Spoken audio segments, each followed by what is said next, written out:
the words of the great Haile Selassie, you must always remember that to lead, one must first learn to follow. Hello and welcome to it. This is #Africa. I'm Duduzile Ramela. We start with this. A suicide bomber blew herself up in the Tunisian capital on Monday. She's been named as 30-year-old Mona Gebla, a graduate who'd been unemployed for 3 years. 9 people, including 8 police officers, were injured in the explosion. The bomb went off near the Municipal Theatre and the French Embassy. Opposition leaders in the Democratic Republic of Congo have voiced concerns over transparency in the December elections. The DRC Electoral Commission has commissioned 300 trucks, 10 planes and helicopters to distribute election material. Tablet-like voting devices will be used, but this has raised fears of voter fraud. Government has rejected outside help and oversight. President Joseph Kabila is due to step down after 17 years in power, which would make this the first democratic change of power in the DRC. And laws in Malawi forbidding same-sex relationships promote violence and discrimination. This is according to a report released by Human Rights Watch. It says a lack of clarity on the laws leaves the LGBTQI community vulnerable to attacks and police abuse. Research found that some people have been denied basic services like medical help based on their sexual orientation. Now, in 2012, government banned the arrest and prosecution of same-sex couples, but this was later overturned in 2016. Meanwhile, the government of Tanzania has launched a surveillance squad to, quote, round up same-sex couples through monitoring of social media accounts. Same-sex relations are illegal in that country. 56. Now, Namibia is attempting to take a leaf from its neighbour South Africa's book when it comes to land redistribution. The country has vast agricultural land. It was ruled by colonial Germany, which was followed by apartheid South Africa until as recently as 1990. Now, as South Africa grapples with the issue, we explore now how the country attempts to achieve this. I'm joined in studio by Africa analyst Gideon Chitanga. Gideon, always a pleasure. And that is the question, right? How exactly is Namibia attempting to do this? So let's go back to the brief context of the structured nature of land ownership in Namibia. Historically, you find that the minority groups, initially the colonial masters and later the part of the component of the class of Afrikaner farms, basically occupy much of the fertile land, much of the land that has better agricultural conditions, including rainfall, and this is the most productive land in the country. The majority of Namibians, who happens to be ethnic blacks, they are either concentrated in urban areas or in rural areas that are basically have harsh climatic conditions, which are very poor agricultural conditions, and therefore there's less production. And unfortunately, these rural peasants, they survive on rural forms of agriculture and they cannot feed themselves. So there is a serious case for land redistribution in Namibia for 2 reasons. One, to correct the historical discriminatory injustices which marginalized and concentrated blacks in barren rural areas, while it's taking land away from them and giving it to the class of white commercial farmers. The second is there is an emerging class of black farmers, those who are already farming and those who are potentially interested in farming. And there is a youth bulge who are looking for employment, and agriculture potentially offers great opportunities. I guess the same context applies to South Africa as it applied in Zimbabwe.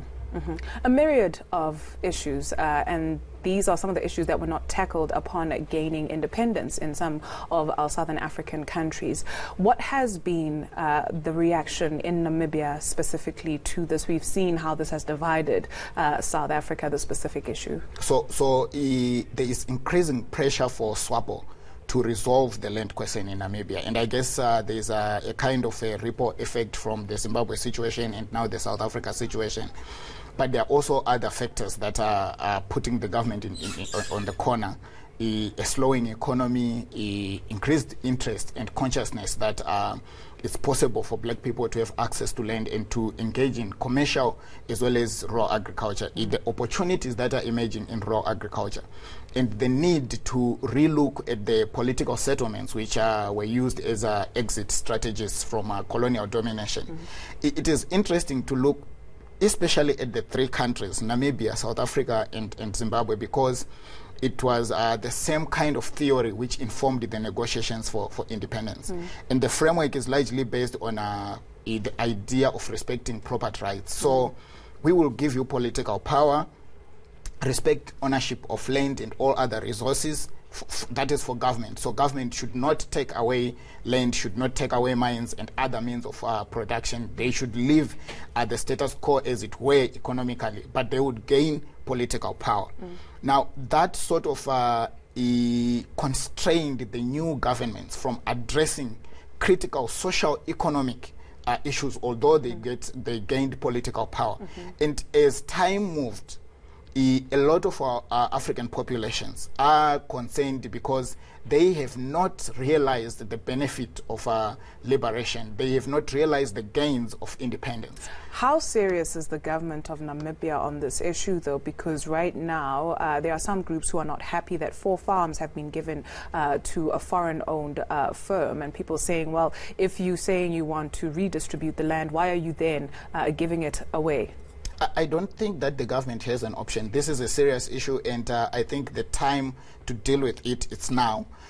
But there's always a challenge because, again, in the 3 countries that we're discussing, the pattern where you have new investors coming in to invest in these countries and are interested in either producing certain commodities within these countries because it's cheaper to do so, and they take to their countries. It attracts foreign investment for Namibia as it does for other countries. So it is for the government to evaluate the major concerns that it has to navigate. The idea of attracting foreign investment and by allowing new investors who are coming into agriculture and creating a model that works. But at the same time ensuring that the ordinary citizens who have always craved for access to participate in agriculture and access into land, they get the land. The problem is this creates a paradox because you are not going to kick out one commercial farmer who has been in this piece of land for years, for decades, and then allow a Russian or a Chinese farmer who comes in there to grow rice and use local domestic labor and take all the rice to Russia or to China.